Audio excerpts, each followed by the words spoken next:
In the heart of Appalachia, where mountain peaks touch the sky and neighbors still look after one another, Elijah noticed elderly Mrs. Winters crying on her porch.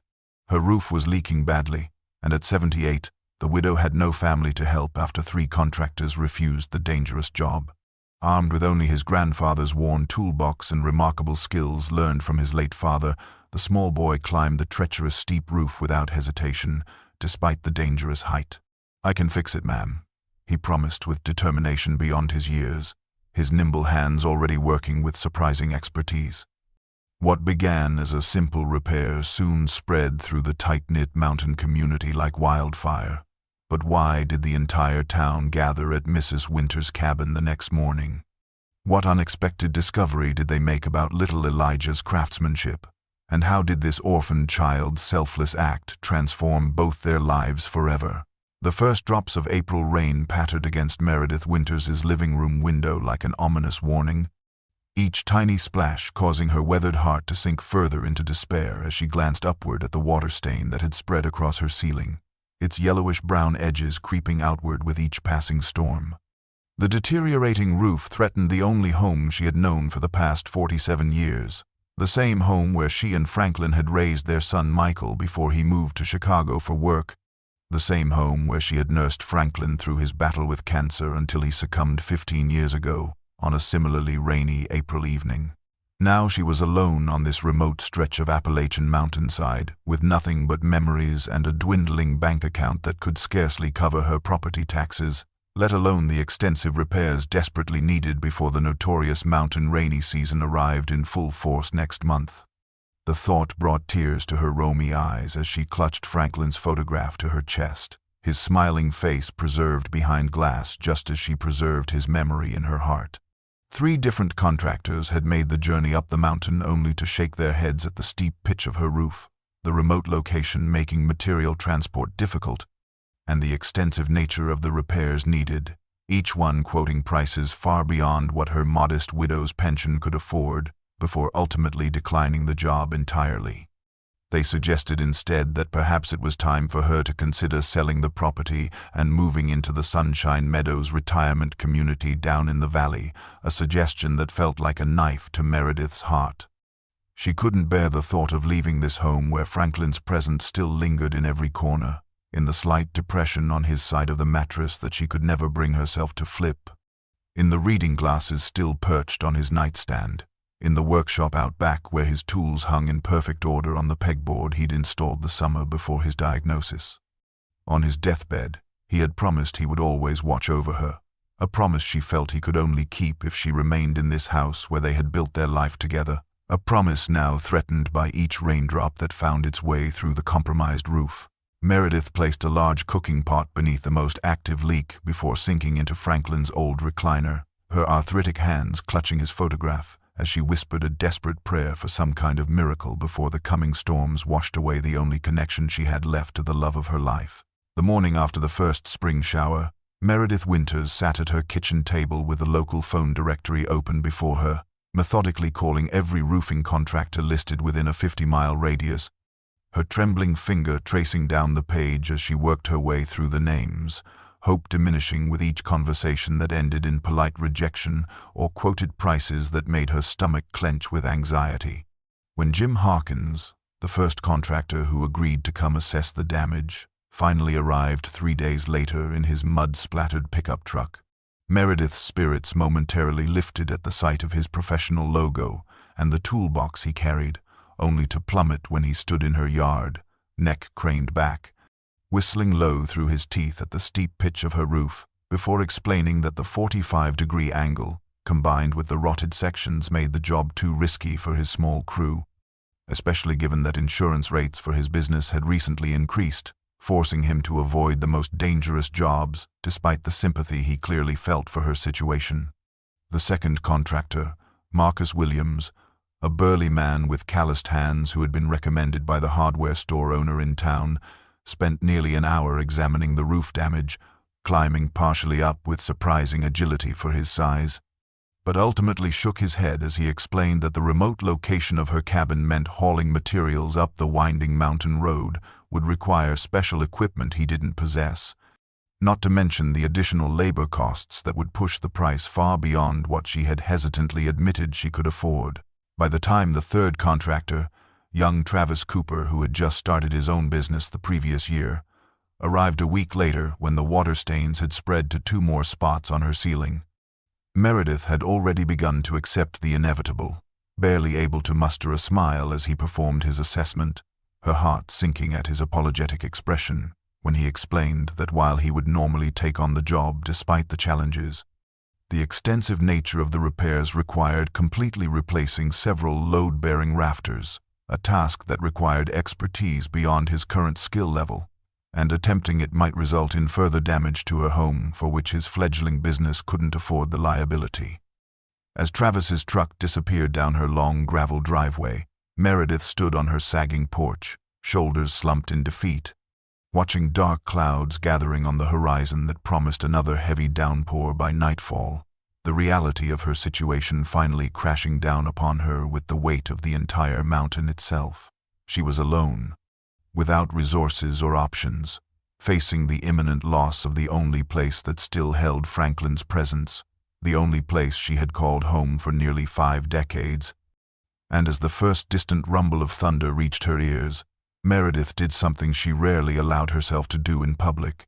She sank onto her porch steps and wept openly, unwitnessed tears streaming down her weathered cheeks as she confronted the bitter truth that some problems simply couldn't be solved by determination alone, not when age and poverty created barriers no amount of mountain resilience could overcome.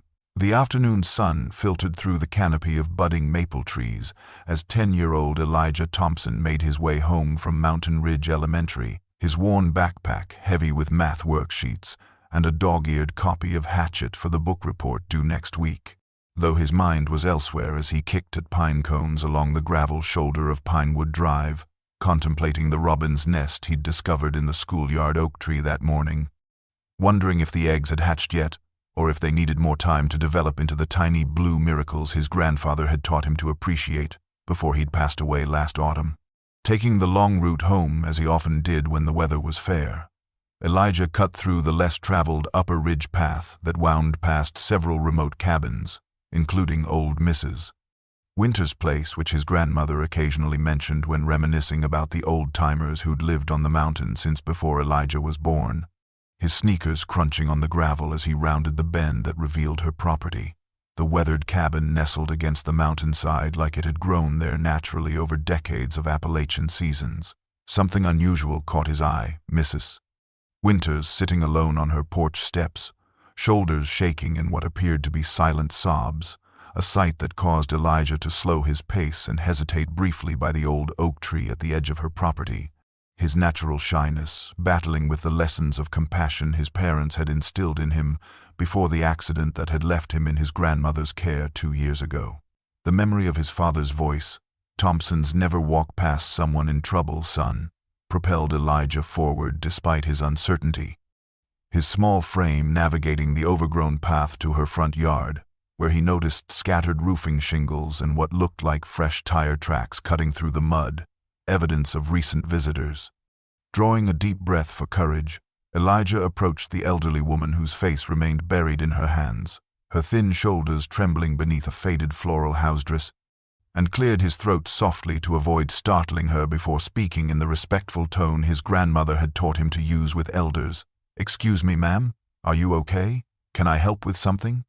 Mrs. Winters looked up with a start, quickly wiping at tear-streaked cheeks with a handkerchief clutched in her gnarled fingers, surprise evident in her reddened eyes as she took in the sight of the small boy standing before her with concern etched across his freckled face, his copper-red hair catching the late afternoon sunlight in a way that momentarily reminded her of a young Franklin when they'd first met at the county fair some 60 years ago.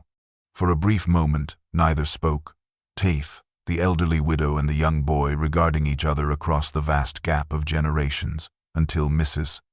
Winters finally broke the silence with a tremulous voice that carried both embarrassment and the distinctive mountain lilt that had grown increasingly rare among the younger residents of their changing community. "Well, land sakes, child, where did you come from? Don't mind me. Just an old woman having a difficult day with this roof of mine, getting ready to let the whole sky in come the next big rain."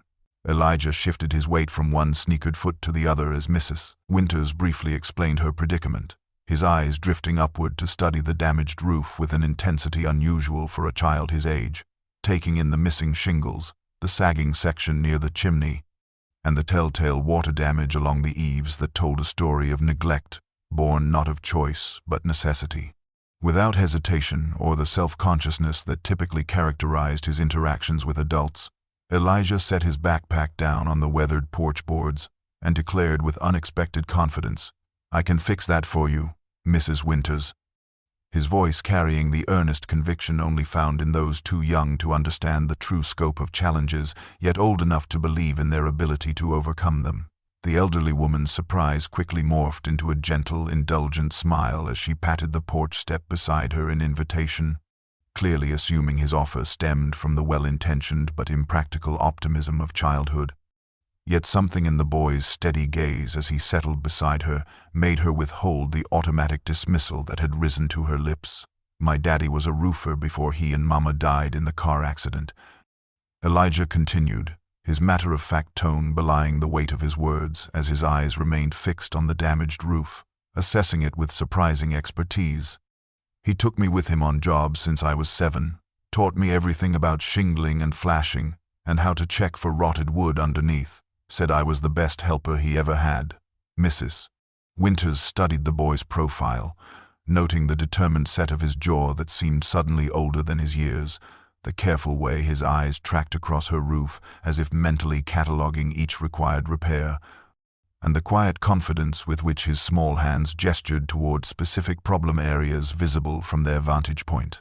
"I fixed our shed roof by myself last fall after Grandpa died and Grandma couldn't afford to hire anyone," he added, turning to meet her gaze directly, his green eyes clear and unwavering in the late afternoon light. "I still have Daddy's tools in his box, and I know he'd want me to help you just like he'd have done himself if he was still here." Something in the boy's demeanor, a strange mixture of childlike earnestness and unexpected competence, stirred a long dormant flicker of hope in Meredith Winters' chest, despite her rational mind insisting that no child, regardless of what he might have learned at his father's side, could possibly address the extensive damage threatening her home. Yet when Elijah stood up with surprising decisiveness and asked, "Do you have a ladder I could use to get a closer look? I promise I'll be careful," Meredith found herself nodding and pointing toward Franklin's old tool shed where her late husband's extension ladder had stood unused for 15 years. Something in the boy's determined expression reminding her powerfully of Franklin's own refusal to acknowledge the word impossible when faced with a challenge that needed solving, a philosophy that had defined their life together on this unforgiving yet beautiful mountainside. As Elijah carefully inspected the worn extension ladder he'd retrieved from Mrs. Winters' shed, his small hands running expertly along the rails, checking for stability, his mind briefly wandered to the day 2 years ago when Sheriff Daniels had appeared at his school to deliver the news that would forever divide his life into before and after. His parents' pickup truck had hydroplaned on a rain-slicked mountain curve, plunging into the ravine below and leaving 10 children without parents in a single devastating moment. Elijah had moved in with his grandmother, Martha Thompson, a kind but frail woman of 73 who lived on a fixed income in a small 2-bedroom cabin on the eastern ridge of Pine Mountain, her arthritis-gnarled hands doing their best to provide comfort to the silent, shell-shocked boy who arrived with a single suitcase and his father's toolbox, which he refused to let out of his sight during those first dark months of grief. The transition had been difficult for both of them, Martha struggling with her own grief for her lost son while suddenly responsible for raising a traumatized 8-year-old, and Elijah withdrawing into himself, finding solace only when tinkering with his father's tools, or recalling the countless hours spent at construction sites where his dad, James Thompson, had patiently taught him the family trade that stretched back 3 generations in the mountain community.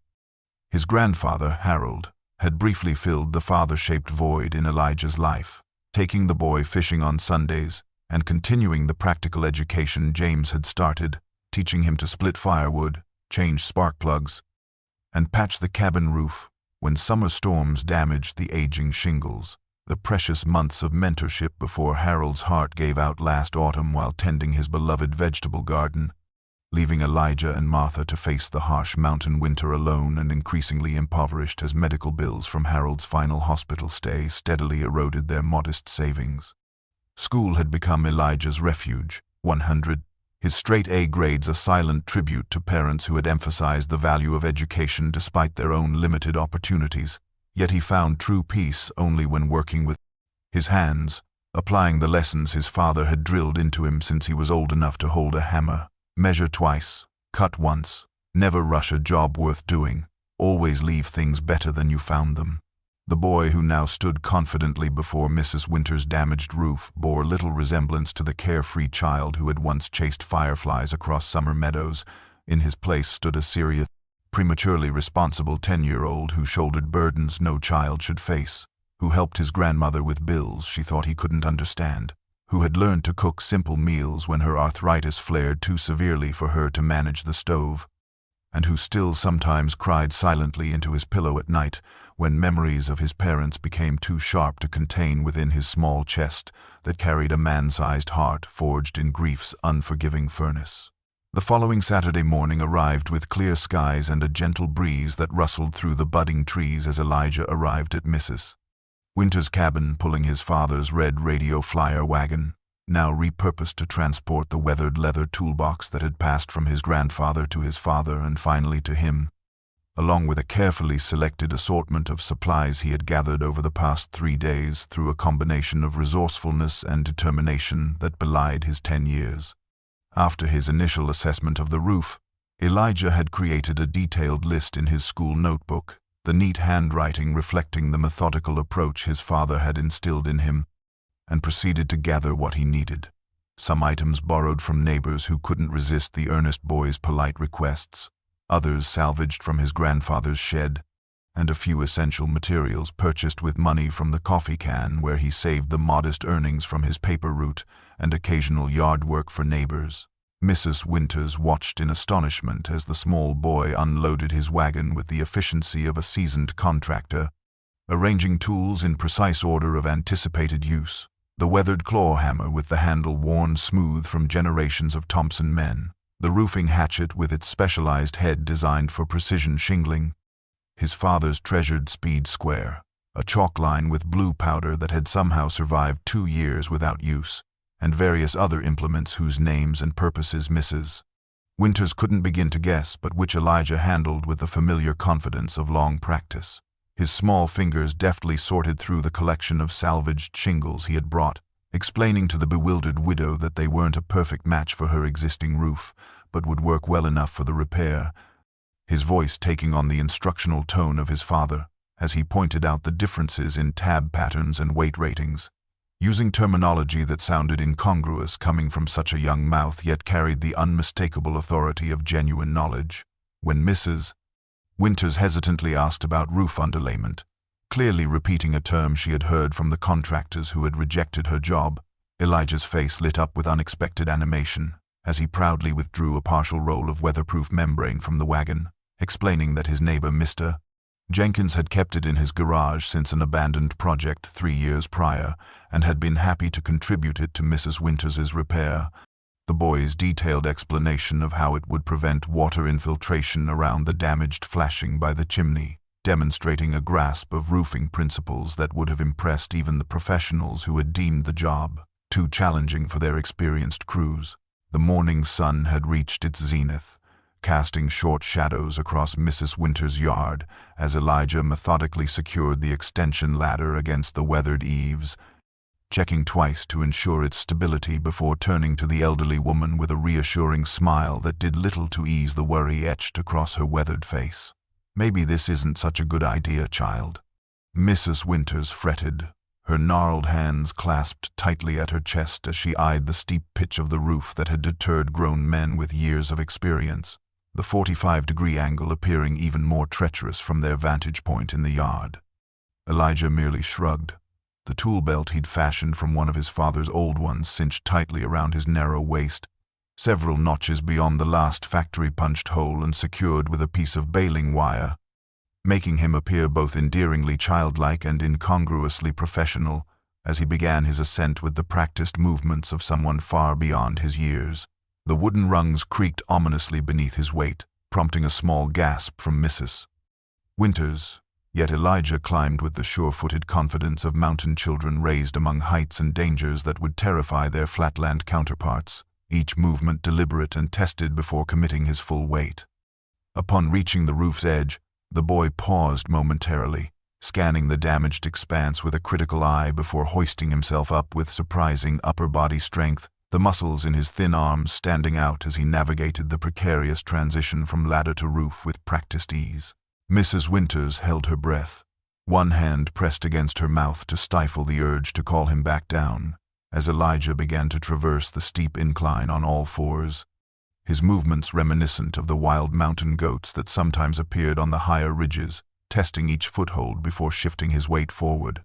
"The main problem is right here," he called down after reaching the most damaged section near the chimney, pointing to an area where water had clearly been penetrating for months, if not years, his small voice carrying a professional assessment that seemed to momentarily ease Mrs. Winters' anxiety as she recognized the echoes of competent men she had known throughout her long life. From his elevated vantage point, Elijah methodically worked his way around the damaged section, occasionally calling down explanations using terminology that would have been at home in a contractor's assessment: AT, flashing separation, compromised decking, water intrusion paths, each observation confirming that his knowledge was not merely the parroting of terms overheard, but reflected genuine understanding of the roof structure and the nature of its deterioration. With the fearlessness of youth unopposed by experience's caution, Elijah navigated sections of the roof that even the third contractor had deemed too unstable to walk upon, his slight weight proving advantageous as he carefully mapped the full extent of the damage, oblivious to the heart-stopping anxiety his precarious position caused in the elderly woman who alternated between watchful vigilance and moments when she simply couldn't bear to look, her whispered prayers carrying on the spring breeze as the small boy fearlessly continued his assessment 40 feet above the unforgiving ground below. With the careful assessment complete and a clear mental map of the damage, Elijah descended the ladder only long enough to gather his first batch of materials before scaling back up to the roof with a determination that silenced Mrs. Winters' renewed protests, the elderly woman eventually settling into a lawn chair positioned for optimal viewing as the boy began his work in earnest.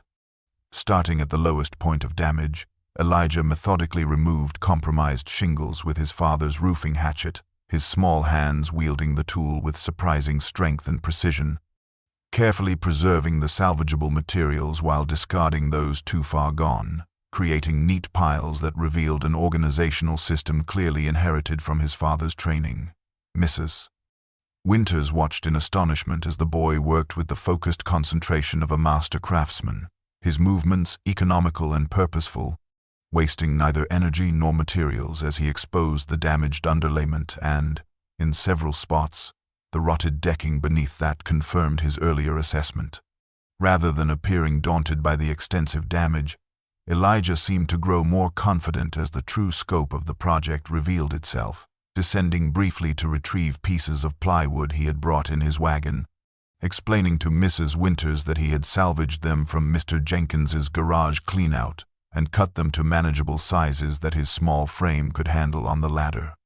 The boy's ingenuity became increasingly apparent as the afternoon progressed, fashioning a makeshift pulley system using rope and his father's tool bucket to transport heavier materials to the roof, creating a work platform from scrap lumber that distributed his weight safely across weakened sections, and employing techniques to secure himself on the steep pitch that displayed both practical knowledge and the innovative problem-solving of a mind unencumbered by conventional limitations.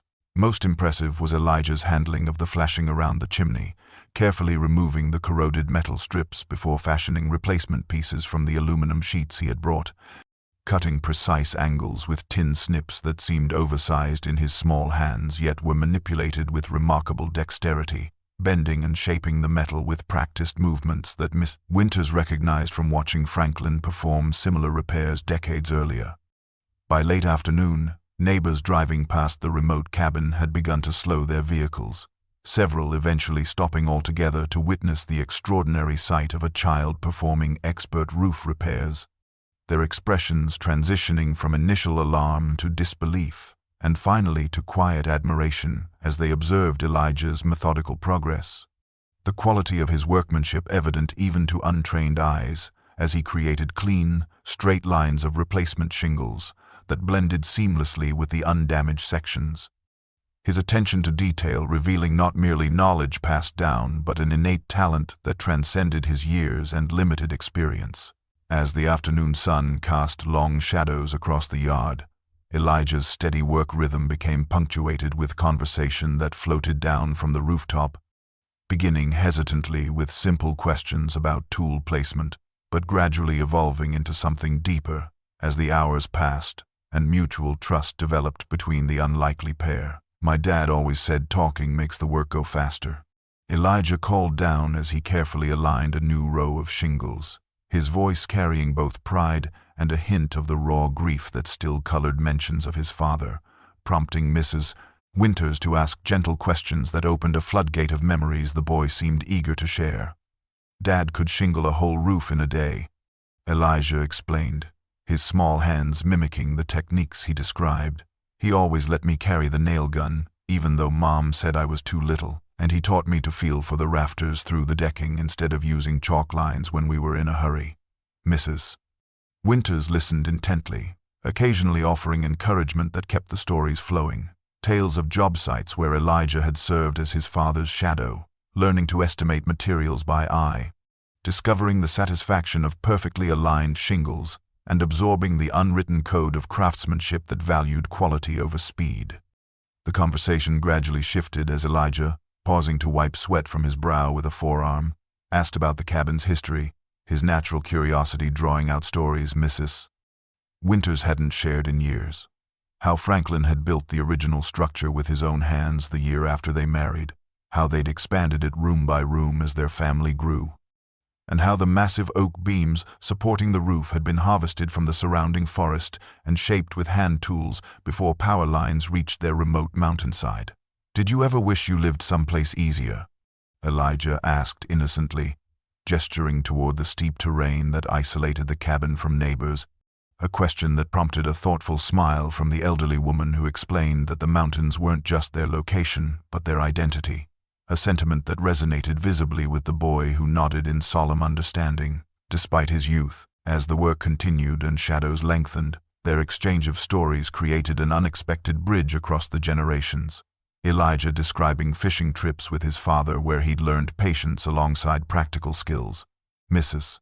Winters recounting the winter Franklin had been trapped by a blizzard while returning with medical supplies for their infant son, both sharing memories of loved ones with the peculiar mixture of joy and sorrow that accompanies tales of those lost too soon, their voices occasionally catching on emotions too complex for either to fully articulate, yet somehow easier to share with a comparative stranger than with those closest to them. As the mountain shadows lengthened and the first hints of evening chill crept into the air, Mrs.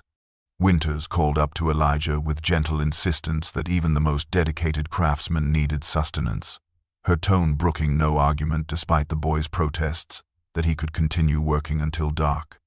Reluctantly descending the ladder with the careful movements of someone whose muscles had begun to feel the day's exertion, Elijah followed the elderly woman into her kitchen where savory aromas had already begun to fill the small space, his stomach responding with an embarrassing growl that brought color to his freckled cheeks and a knowing smile to Mrs. Winters' face as she gestured for him to wash up at the sink. "My Franklin could eat half a chicken after roofing work," she commented while pulling a golden brown casserole from the oven, the familiar motions of cooking clearly bringing her comfort as she moved between stove and refrigerator with practiced efficiency despite her arthritic hands. Elijah watched with undisguised fascination as Mrs. Winters assembled a meal far more substantial than the microwave dinners and sandwiches that constituted most of his evening meals since his grandmother's arthritis had worsened, making cooking increasingly difficult for her aging joints. The kitchen table, covered with a checkered cloth that had seen decades of family meals, soon held steaming dishes of chicken and dumplings made from a recipe Mrs. Winters claimed went back 4 generations. fresh baked cornbread glistening with melted butter, green beans harvested from last summer's garden and preserved in mason jars, and a cobbler bubbling with blackberries she had picked and frozen during the previous August's abundance. Elijah's expression as he took his first bite, eyes widening with surprised delight, a small involuntary sound of appreciation escaping before he could suppress it, brought a flush of pleasure to Mrs. Winter's weathered cheeks, the simple joy of feeding a hungry child awakening something that had lain dormant in her heart since her own son had left the mountain for city opportunities decades earlier. Their conversation flowed more easily across the kitchen table than it had between roof and yard, Mrs. Winters gently drawing out details about Elijah's life with his grandmother, learning about Martha Thompson's worsening health, their financial struggles since Harold's passing, and the stoic independence that kept them from accepting help they desperately needed but were too proud to request. As the meal progressed, and Elijah accepted second helpings with barely concealed eagerness, both the elderly widow and the orphaned boy found themselves sharing pieces of their lives they rarely voiced aloud. Simple acknowledgments of loneliness, of meals eaten in silence, of birthdays and holidays that had become hollow observances rather than celebrations, creating between them a fragile connection founded on the universal comfort of a shared table and the unspoken recognition of kindred spirits who had each weathered losses that had reshaped their worlds.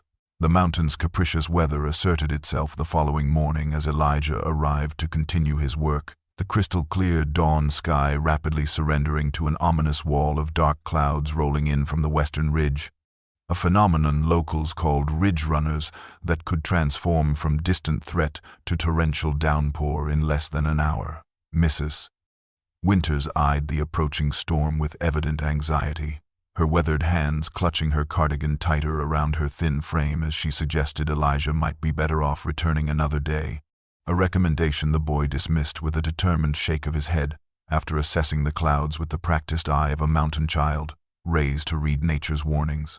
"We've got about 3 hours before it hits," he stated with calm certainty, already scaling the ladder with his tool belt secured and a tarp folded under one arm. "If I can finish the west section and get the tarp secured over the rest, your bedroom will stay dry until I can come back tomorrow." From her vantage point below, Mrs. Winters watched with increasing concern as Elijah's small figure moved across the roof with newfound urgency, his earlier methodical pace replaced by efficient haste that somehow maintained precision while eliminating any wasted motion, hands moving with blur-like speed as he nailed shingles in rapid succession, occasionally glancing westward to recalculate the storm's approach against his progress. The distant rumble of thunder punctuated his movements like nature's deadline, each rolling boom slightly closer than the last, prompting Elijah to prioritize the most vulnerable sections of roof with strategic focus that belied his age, focusing first on areas directly above Mrs. Winter's bedroom where water damage had already stained her ceiling, then moving outward in concentric patterns that ensured maximum protection with minimum time investment. When fat raindrops began to splatter the yard in sporadic warning shots, Mrs. Winters called up with increasing urgency for Elijah to descend, her voice competing with strengthening wind gusts that sent loose shingles skittering across the roof's surface, yet the boy continued working with single-minded focus, securing the heavy tarp with roofing nails, driven deep enough to withstand the impending gale, yet placed strategically to avoid creating new leak paths in the underlying structure. Only when the western sky turned an ominous green-black and the temperature plummeted in the telltale sign of an approaching thunderstorm front did Elijah finally heed Mrs. Winters' increasingly frantic calls, descending the ladder with reluctance evident in every movement, just as the first jagged lightning bolt split the sky over the distant ridge, illuminating the satisfaction on his dirt-streaked face as he pointed toward the newly completed western section and the securely fastened tarp, protecting the remaining work area, his voice carrying pride tinged with genuine relief as he shouted over the rising wind. "It'll hold, Mrs. Winters. Your bedroom will stay dry tonight, I promise." The promised storm arrived with mountain fury just minutes after Elijah's descent, transforming the peaceful hollow into a churning cauldron of wind-whipped rain and ground-shaking thunder that rattled the cabin's windows and illuminated the interior with strobing flashes of lightning. making the question of Elijah's departure moot as sheets of water rendered the winding mountain road impassable even for the most experienced local drivers. "You'll stay here tonight, no arguments," Mrs. Winters declared with grandmotherly authority as she guided the rain-soaked boy toward her ancient rotary telephone mounted on the kitchen wall. Insisting he call Martha Thompson immediately to prevent his grandmother from worrying, her gnarled finger dialing the number Elijah recited as another thunderclap shook the cabin's foundation. The conversation was brief but telling. Elijah's reassurances that he was safe mingling with Martha's obvious concern yet equally apparent relief that her grandson had secure shelter, her voice carrying through the receiver clearly enough that Mrs. Winters could hear her grateful thanks and explicit permission for the overnight arrangement that the storm had necessitated. With communication established and consent secured, Mrs. Winters busied herself preparing the spare bedroom that had remained largely untouched since her son Michael's last visit nearly 7 years prior, her arthritic hands working with renewed purpose as she changed linens, fluffed the long flattened pillow, and retrieved a hand-quilted blanket from the cedar chest at the foot of the bed, explaining to Elijah that she had made it herself during the winter after Franklin's passing, when sleepless nights had needed filling with something productive. The boy watched her preparations with a mixture of gratitude and awkward shyness, clearly unaccustomed to being fussed over yet visibly appreciating the elderly woman's efforts to create comfort in the unfamiliar space. His eyes widening with undisguised interest when Mrs. Winters opened a dresser drawer to reveal a collection of books, explaining they had belonged to her son during his childhood summers on the mountain. As evening deepened and the storm maintained its relentless assault on the cabin, their initial awkwardness gradually dissolved into comfortable domesticity. Mrs. Winters preparing hot chocolate on her wood stove when the electric power succumbed to the storm's fury. Elijah helping to light the oil lamps that cast warm, dancing shadows across the living room, and both finding unexpected comfort in the shared experience of riding out nature's fury in the solid cabin that had weathered countless mountain storms over its nearly 5 decades of existence, their conversation flowing easily by lamplight as they listened to the symphony of rain on the roof. Elijah occasionally glancing upward with professional pride when particularly fierce gusts failed to produce the telltale dripping that had previously plagued the bedroom ceiling, his handiwork already proving its worth against the elements' best efforts to breach the sanctuary they now shared. The storm departed as abruptly as it had arrived, yielding to a pristine mountain morning where crystalline sunlight bathed the hollow in golden hues that transformed raindrops, clinging to pine needles into thousands of prisms, scattering rainbow fragments across the clearing around. Mrs. Winters' cabin. Elijah was already outside when the elderly woman emerged onto her front porch, coffee mug clutched in her arthritic hands, the boy circling the cabin with professional scrutiny as he evaluated how his previous day's work had withstood nature's onslaught. Mrs. Winters joined him in the side yard, both craning their necks to study the roofline where Elijah's repairs were fully revealed in the unforgiving clarity of morning light. Not as the rushed patchwork one might expect from a child racing against an approaching storm, but as meticulous craftsmanship that displayed both technical skill and artistic precision. The western section, which Elijah had completed before the storm hit, presented perfectly straight lines of shingles with impeccably consistent 5-inch reveals, each nail placed with mathematical precision exactly 1 inch above the cutout and driven flush to the surface without dimpling the material, an achievement that eluded many professional roofers with decades of experience. More impressive still was the valley flashing where roof sections joined at the dormers, typically the most vulnerable point for water intrusion and the area that had most concerned the contractors who had declined the job.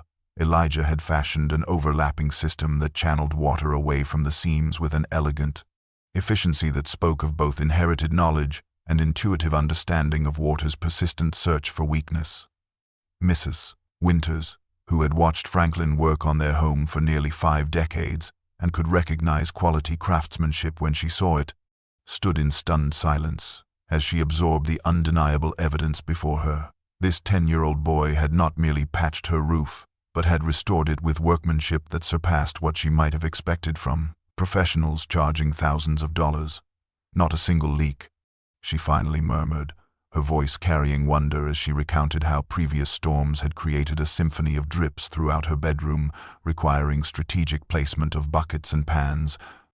Yet last night's torrential downpour hadn't produced even a single drop, despite being the most severe weather they'd experienced in months.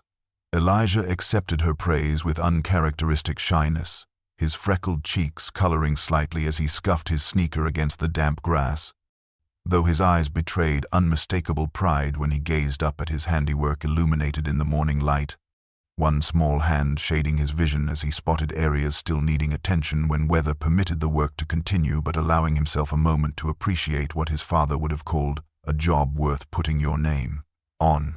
The rumble of an approaching truck interrupted Elijah's morning assessment, a mud-splattered blue Ford pulling into Mrs. Winters's driveway with deliberate caution, navigating the puddles left by the night's deluge as Harold Jenkins, owner of the hardware store in town and Mrs.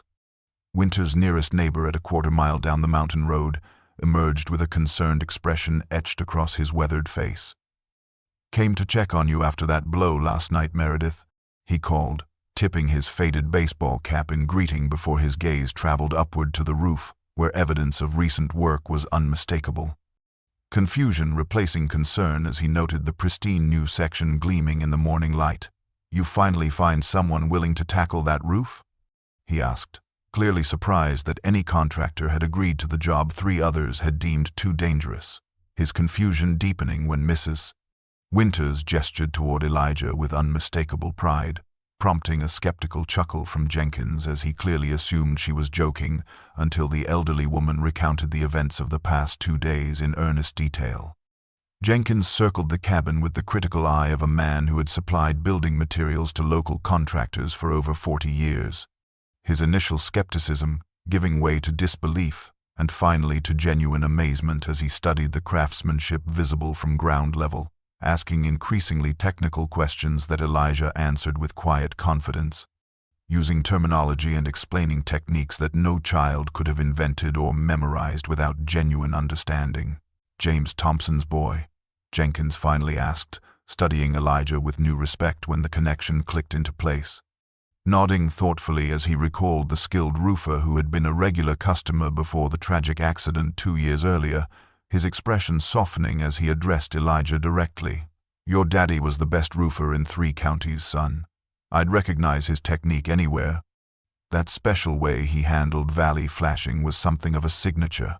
The conversation shifted to specific details of the remaining work needed, Jenkins offering unsolicited but welcome praise for Elijah's material choices and weather timing decisions, eventually volunteering the use of his pickup to transport the additional supplies required to complete the job, an offer that carried unspoken respect rarely extended to someone so young. As Jenkins prepared to leave, promising to return that afternoon with the needed materials, his parting comment carried a weight beyond casual observation. "Been running that hardware store 43 years, Meredith, and I ain't never seen craftsmanship like that from men 3 times this boy's age. Folk around here ought to know about this." A simple statement that would prove prophetic in ways none of them could anticipate as he pulled away down the muddy drive, the thoughtful expression on his face suggesting wheels already turning about how to spread word of the remarkable young craftsman who had accomplished what seasoned professionals had deemed impossible. Harold Jenkins' hardware store had long served as the unofficial communications hub of Pine Mountain, where locals gathered not just for supplies but for news exchange over coffee from the ancient percolator that had occupied the counter's corner for 3 decades. And by noon that same day, the story of young Elijah Thompson's roofing miracle had begun circulating with the efficiency that only small mountain communities can achieve. "Saw it with my own eyes," Jenkins insisted to the skeptical audience of Saturday morning regulars, his animated description of Elijah's craftsmanship drawing raised eyebrows and good-natured scoffing until Bert Crawley, who had stopped by Mrs. Winters with a delivery of firewood later that afternoon, confirmed the account with reverent wonder, adding details about the perfect shingling and expert flashing work that sent ripples of disbelief through the community grapevine. By Sunday morning, Pastor Williams made subtle reference during his sermon to the Lord working through the hands of even the youngest among us, his knowing glance toward Martha Thompson prompting curious whispers among the congregation. while the after-church gathering on the lawn became dominated by discussion of James Thompson's son carrying on his father's legacy in such unexpected fashion. The Natural Mountain Network, phone calls between cousins, conversations at the post office, chance meetings on the winding roads, carried the story to every hollow and ridge by Monday afternoon, transforming what might have remained a private act of kindness into a community sensation that drew a steady stream of vehicles past Mrs. Winter's cabin, neighbors slowing to study the roof with undisguised curiosity before some found pretexts to stop entirely, offering surplus garden seedlings or freshly baked goods as transparent excuses to witness the remarkable craftsmanship for themselves. Elijah, continuing his work after school each day, found himself the reluctant center of attention, his freckled face flushing with mixture of embarrassment and pride, as adults who had previously viewed him as just another mountain child now studied him with newfound respect. Several openly commenting that James would have been bursting with pride to see his son's hands creating such quality work. Mrs. Winters, for her part, had embraced her unexpected role as Elijah's most enthusiastic promoter, inviting curious visitors inside for tea and detailed accounts of the boy's methodology and work ethic. Her earlier despair transformed into a grandmotherly pride that grew with each compliment offered for the increasingly finished roof above her head. The story growing slightly more embellished with each retelling until Elijah became not just a skilled child, but a roofing prodigy whose reputation was spreading beyond their immediate community to neighboring hollows, where other aging residents faced similar home repair challenges beyond their physical and financial capabilities. By Wednesday afternoon, Mrs. Winter's normally quiet homestead had transformed into an impromptu community gathering as vehicles lined her narrow gravel driveway and spilled onto the roadside shoulder, bringing curious neighbors whose initial pretense of casual visits quickly dissolved into open admiration as they witnessed Elijah meticulously completing the final section of roofing with the steady confidence that had characterized his work from the beginning. Sarah Miller, who taught 4th grade at Mountain Ridge Elementary and had known Elijah only as a quiet student with perfect homework, stood transfixed beside her husband as they watched the boy navigate the steep pitch with comfortable familiarity.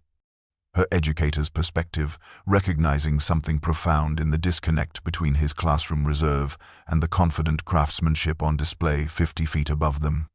The Johnsons from the Christmas tree farm brought their teenage sons who had previously dismissed Elijah as just a little kid, their adolescent condescension transforming into reluctant respect as they observed techniques they themselves had struggled to master while helping their father with farm outbuildings. Pastor Williams arrived with his wife bearing a casserole, ostensibly for Mrs. Winters, but clearly timed to witness the phenomenon himself, his thoughtful expression suggesting a Sunday sermon taking shape as he observed the boy working with focused precision, while the widow proudly narrated details of his kindness to each new arrival. The gathering assumed deeper emotional resonance when Martha Thompson arrived, transported by the Hendersons who lived nearby, her frail figure emerging from their car with evident difficulty as she relied heavily on her cane, tears welling in her rheumy eyes at the sight of her grandson continuing his father's legacy, as neighbors quietly filled her in on details she hadn't known, how Elijah had been coming directly from school each day, often working until dusk, refusing Mrs. Winter's offers of payment while insisting the work was just what neighbors do. The crowd fell into respectful silence when Elijah finally descended the ladder upon completing the last section, his small frame straightening with quiet dignity as he surveyed his finished work, unaware he was being watched, until he turned to find himself facing not just Mrs. Winters but nearly 30 community members whose expressions revealed not merely impressed curiosity but something deeper, a collective recognition of witnessing something remarkable in an era where craftsmanship was increasingly devalued and neighborly sacrifice increasingly rare, their presence transforming from spectacle-seeking to silent tribute as they absorbed the full significance of what this orphaned boy had accomplished through skill, inherited from his father and character that spoke to values deeply cherished in their mountain community. The impromptu gathering at Mrs. Winter's home shifted from silent admiration to animated conversation, as neighbors began sharing their own encounters with the young craftsman, revelations that clearly surprised Martha Thompson, who listened with widening eyes as a pattern emerged through scattered anecdotes that painted a previously unknown portrait of her grandson's activities over the past year. 82-year-old Walter Simmons, leaning heavily on his walker, recounted how Elijah had appeared at his cabin last winter after a heavy snow, quietly repairing the broken porch steps that had left the elderly man housebound for 3 days. Refusing the $5 bill Walter had offered with a simple, "My dad always said we don't charge neighbors for being neighborly," Rebecca Davis, the librarian who lived alone since her husband's passing, described finding Elijah replacing her leaking faucet one afternoon after school, explaining he had noticed the water damage beneath the sink when returning books and had returned with his grandfather's plumbing tools, disappearing before she could properly thank him. Similar stories tumbled forth as connections formed between previously isolated incidents: Elijah replacing rotted boards on Mrs. Fletcher's chicken coop, patching Pastor Williams's garden shed roof after a tree limb punctured it during an ice storm, rewiring Mr. Collins' broken porch light that had left the arthritic widower navigating his front steps in dangerous darkness, each account revealing Elijah had quietly arrived, addressed problems that would have cost hundreds in professional repairs, and slipped away with minimal explanation beyond occasional references to what his father would have done.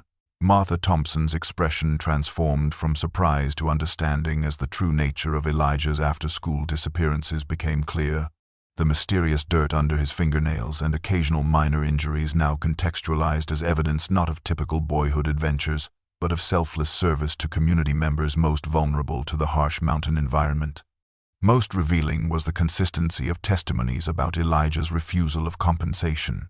Not a single person had succeeded in paying him for work that would have commanded premium rates from professionals, his standard response varying only slightly between "just helping out" and "Dad would have done the same."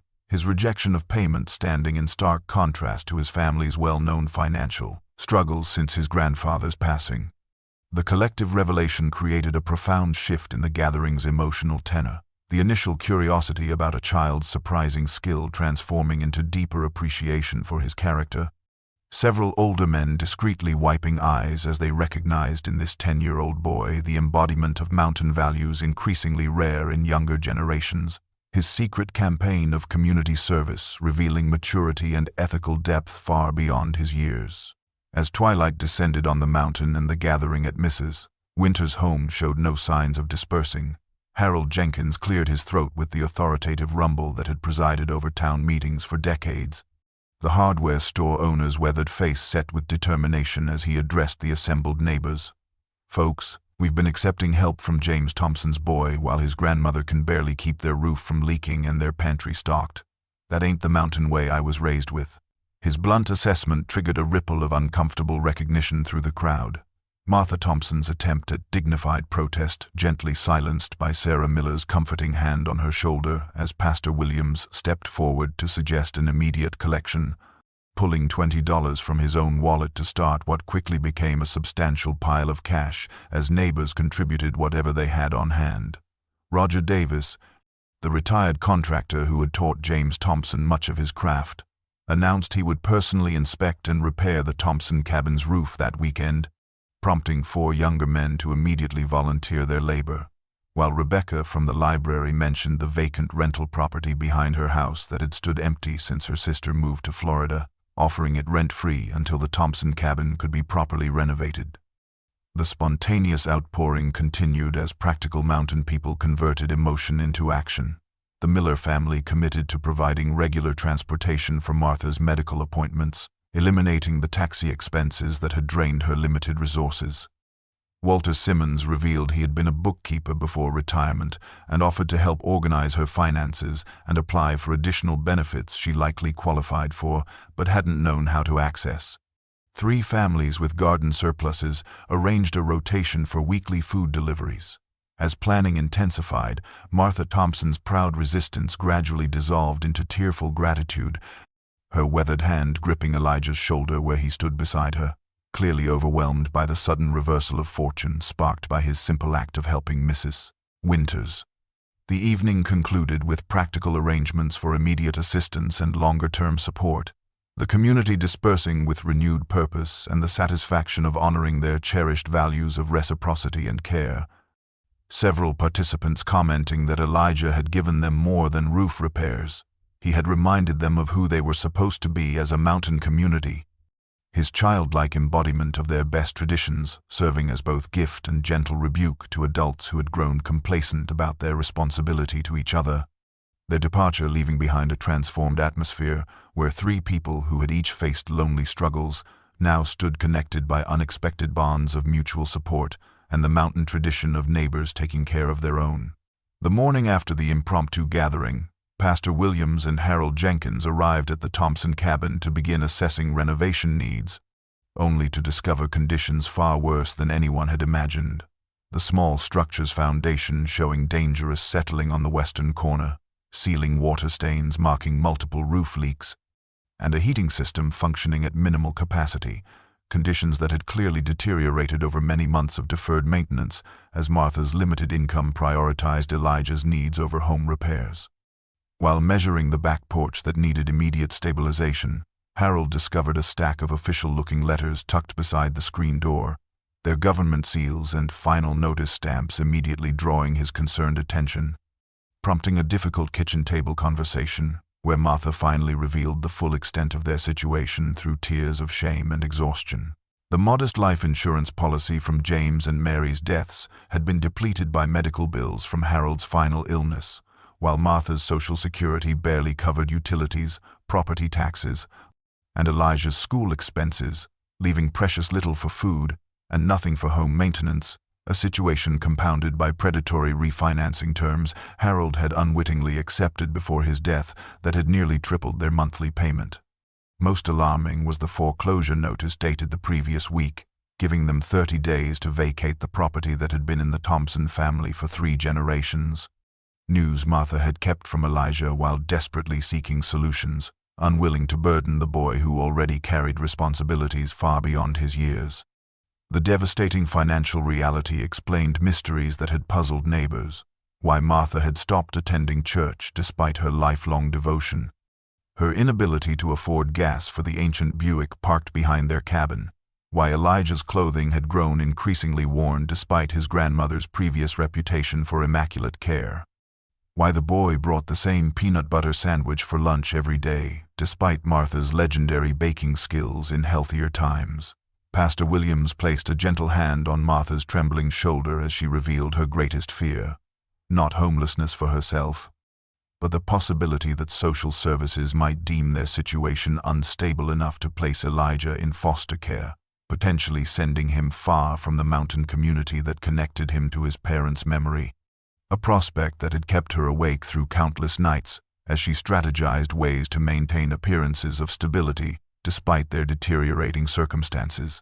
The crushing weight of their hidden struggle, finally shared beyond Martha's proud silence, transformed the renovation assessment into an urgent rescue mission as the men exchanged determined glances over Martha's bowed head. Harold already reaching for his phone to convene an emergency meeting of community leaders, their understanding of Elijah's remarkable character now deepened by recognition that the boy's campaign of helping others had occurred while his own home crumbled around him, his selflessness even more extraordinary against the backdrop of private suffering he had helped his grandmother conceal. The revelation of the Thompsons' impending eviction rippled through the mountain community with the speed of summer lightning, reaching Mrs. Winters as she sat on her newly drip-free porch that same afternoon, the elderly widow listening with growing distress as Sarah Miller shared details of the financial crisis, threatening to displace the boy who had restored not just her roof, but her faith in human kindness. Long after Sarah departed, Mrs. Winters remained motionless in her rocking chair, her thoughts churning like spring floodwaters as she surveyed her 4-bedroom home built for a family that had dwindled to just herself. Rooms filled with furniture gathering dust and memories that sometimes felt more like ghosts than comforts. That evening, she found herself wandering through spaces she rarely entered anymore. Michael's childhood bedroom preserved as if awaiting his return despite his rare visits. The guest room where Franklin's sister had stayed during holidays now unused for over a decade. The sewing room where she had once created quilts for expectant mothers in the community, her arthritic hands now struggling with even simple mending. Sleep eluded her as she lay awake considering the absurdity of her situation. rattling alone through rooms filled with echoes, while Martha and Elijah faced homelessness, despite being the kind of neighbors Franklin had always valued above all others. The boys' selfless work on her roof, now standing as silent testimony to values increasingly rare yet deeply cherished in their mountain community. As dawn light filtered through her curtains, Mrs. Winters came to a decision that filled her with both trepidation and surprising peace, her mind recalling conversations with Franklin during his final lucid days when they had discussed her future alone, his pragmatic voice almost audible in her memory. "This house was built for living, Meredith, not for turning into a museum after I'm gone." By mid-morning, she had placed 2 telephone calls, first to her son Michael in Chicago, a difficult conversation where she firmly overrode his concerned objections with the authority she had rarely exercised since his childhood, and then to Pastor Williams, requesting his presence for a discussion that would require his guidance and perhaps his mediation. As she replaced the receiver in its cradle, Mrs.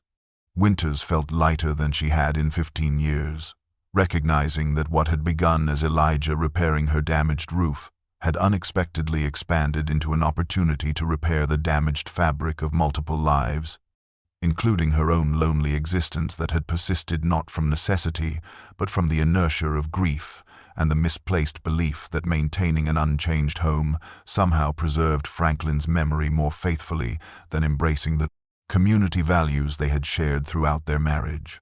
Pastor Williams' pickup truck pulled into Mrs. Winters' driveway the following afternoon with Martha and Elijah Thompson in the passenger seats, both clearly puzzled by the unexpected invitation to Sunday dinner, their confusion deepening when they discovered Harold Jenkins and Roger Davis already seated in the living room, engaged in what appeared to be a serious discussion that abruptly halted upon their arrival. After a meal where conversation remained politely superficial despite obvious underlying tension, Mrs. Winters finally set down her coffee cup with deliberate purpose and addressed Martha directly.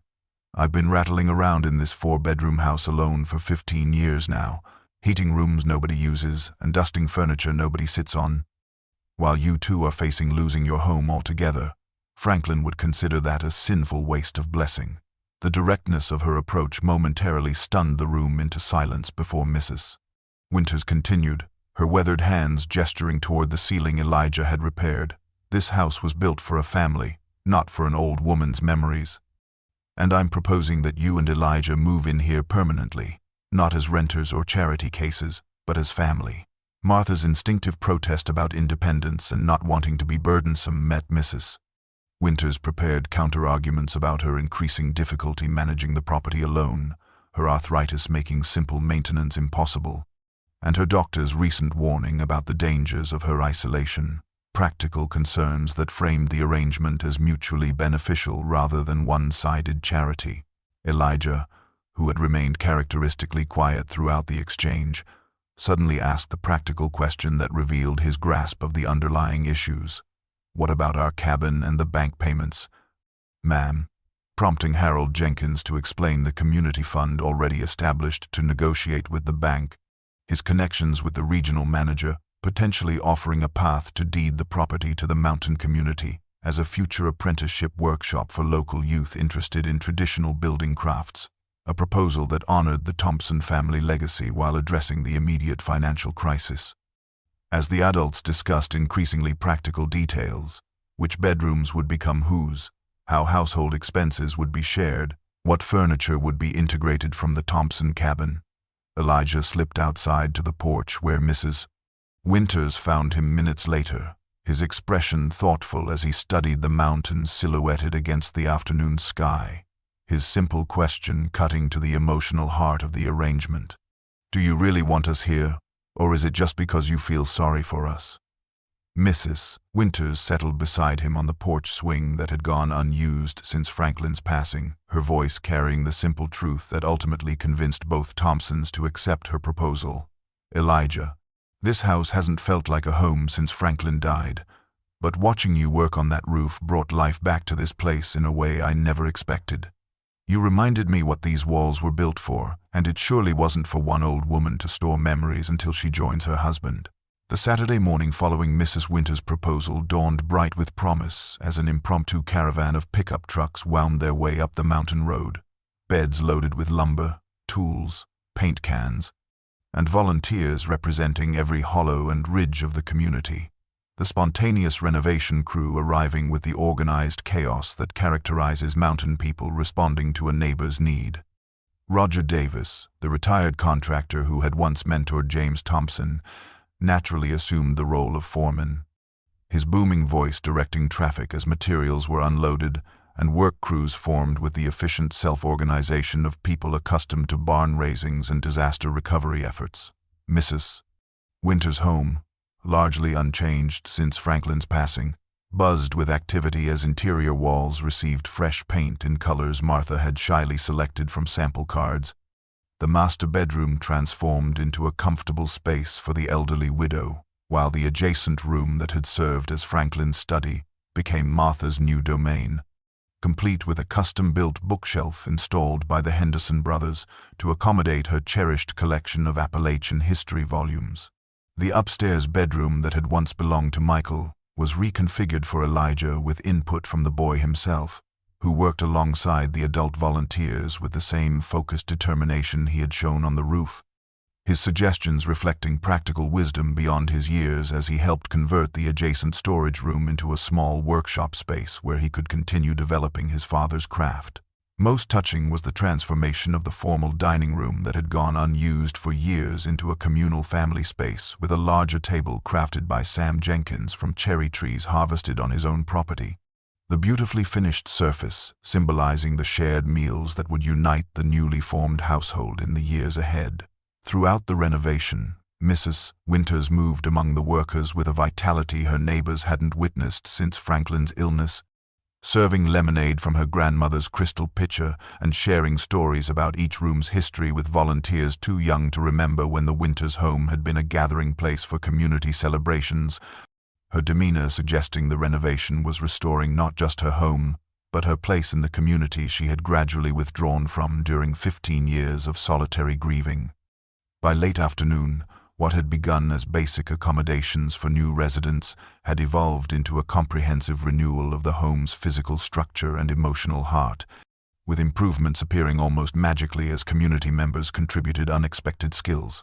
The Watson twins, who rarely spoke in public, revealed themselves as master electricians by upgrading the outdated wiring. Beth Collins, known primarily as the post office clerk, transformed worn furniture with expert reupholstery. Pastor Williams and his teenage sons installed a wheelchair-accessible ramp at the side entrance with future-focused practicality that acknowledged the aging residents' potential needs while preserving the historical integrity of the front porch where so much of the story had begun. Moving day arrived with gentle autumn sunshine illuminating the mountains' changing colors, a small convoy transporting the Thompsons' essential belongings from their cabin to Mrs. Winter's home.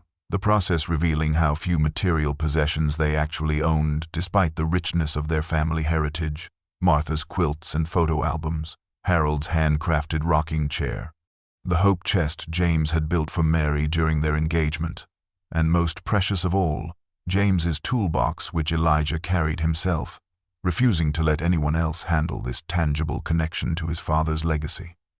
The initial days brought inevitable awkwardness as three people accustomed to solitary routines navigated shared spaces and unfamiliar rhythms.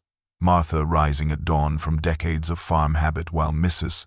Winters preferred evening hours, Elijah carefully testing which floorboards creaked when he rose for school, mindful not to disturb his elderly housemates.